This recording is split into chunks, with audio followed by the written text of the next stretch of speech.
मशहूर हो रहा है राजस्थान और मशहूर हो रहा है जयपुर पूरे देश में, लेकिन किसी अच्छे काम के लिए नहीं। देश में ही नहीं पूरी दुनिया में सबसे पहला मामला आया है कोविड-19 की वैक्सीन की चोरी का, और वो और कहीं नहीं बल्कि राजस्थान की राजधानी जयपुर में हुआ है। अब सवाल ये उठता है कि क्या ये सच में चोरी है या फिर खुले में सीना जोरी है।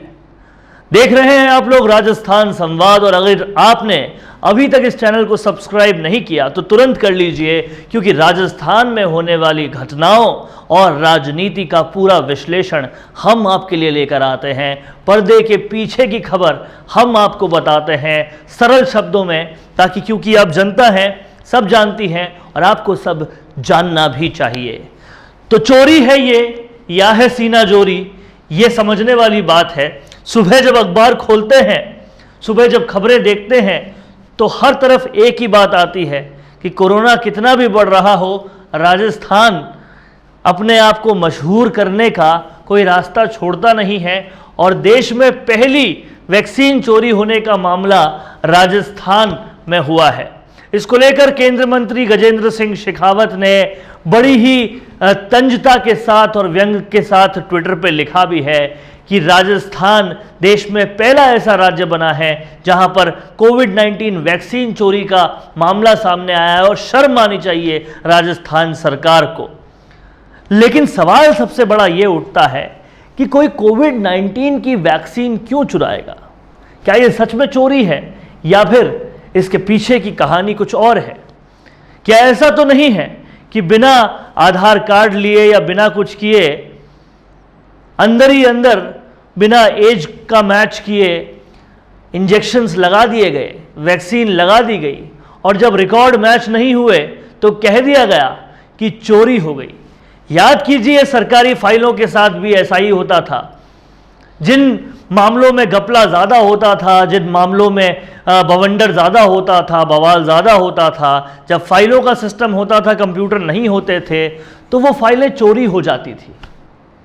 आज भी जयपुर के रायसर प्लाजा का चाहे केस हो, उसकी पार्किंग का केस हो, नीचे दुकानें कैसे बन गई, ये सब एक उलझन है जो कभी सुलझी नहीं। और जब जाकर रिकॉर्ड देखने जाते हैं तो कहते हैं कि फाइलें चोरी हो गई। क्या ये उसी किस्म की तो कोई चोरी नहीं है? ये सवाल लगातार उठ रहा है, कैसे कोविड-19 की वैक्सीन चोरी हो सकती है, और वो भी एक या दो वैक्सीन नहीं, 320 वैक्सीन चोरी हो जाती है, जिससे अगर एक आदमी को 2 वैक्सीन लगने के नाप से देखा जाए तो 160 से ज़्यादा जानें बच सकती थी। वो वैक्सीन चोरी हो जाती है।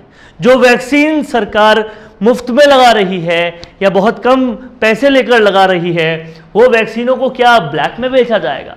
क्या लोगों को कोरोना हो रहा है, उनकी मजबूरी का फायदा उठाया जाएगा? और क्या यह किया जाएगा या ऐसा हो चुका है और उसको अब चोरी का नाम दिया जा रहा है? तो यह चोरी है या सीना जोरी है, यह समझने वाली बात है। अब देखना यह होगा कि क्या ये लाग लपेट हुई है, इसका पुलिस, एसीबी और तमाम सारी जो प्रशासनिक बॉडीज है वो कुछ कर पाती है, या फिर ये उन्हीं फाइलों की तरह एक केस बन के रह जाता है जो बड़े बड़े घपलों में फाइल चोरी के नाम से बड़े बड़े सियासतदानों के बड़े बड़े घपले छुपा दिए जाने के लिए काम किया करते थे। क्या वैसा ही कुछ इसके साथ भी होने वाला है? ये भविष्य के गर्भ में छुपा है। लेकिन 320 वैक्सीन दिन दहाड़े चोरी हो जाना हजम नहीं होता। 2 दिन बाद पता लगता है, एक मीडिया के कहने पर पुलिस में रिपोर्ट लिखाई जाती है। क्या ये सब कहानी हजम हो जाती है? हाजमुल्ला खा भी लीजिए तो हजम नहीं होगी जनाब, कुछ ना कुछ इसके पीछे कहानी है, सवाल है, और इस सवाल को हमें उठाना होगा, जागरूक होना होगा। ट्विटर है हमारे पास, फेसबुक पे हमारे पास, पूछ डालिए सरकार से क्यों ऐसी बातें हो रही है, क्यों ऐसे घपले हो रहे हैं। और अगर ये घपला है तो वाकई बहुत बुरा है, क्योंकि एक तरफ तो आर्थिक मंदी से पूरा देश जूझ रहा है, एक तरफ लॉकडाउन के बाद वो ठेले वाले, वो खोमचे वाले ये सोच रहे हैं कि आज 1 जून की रोटी कैसे कमाएंगे, आज पेट कैसे भरेंगे, और यहां पर इन वैक्सीनों के नाम पर धांधली अगर हो रही है तो ये वाकई बहुत बड़ा सवाल है। सवाल यह है कि चोरी हो रही है या सीना जोरी हो रही है या कोई बहुत बड़ा घपला हो रहा है। इस सवाल को हमें उठाना होगा ताकि हमारी मजबूरी का हर कोई फायदा ना उठा पाए।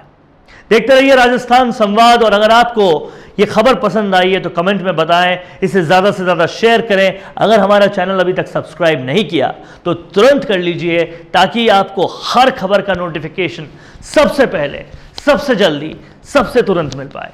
धन्यवाद। तुम्हें जानता कौन है? तुम हो कौन? ये सवाल अक्सर इसलिए नहीं होते कि आपने ऐसा कोई काम नहीं किया कि लोग आपको जाने। ये सवाल इसीलिए होते हैं कि अच्छा काम करने के बावजूद आपने दुनिया को उसे बताया ही नहीं। तो अब वक्त है दुनिया को दिखाने का, अपना वीडियो बनाने का, खुद के YouTube चैनल के जरिए पूरी दुनिया में छाने का।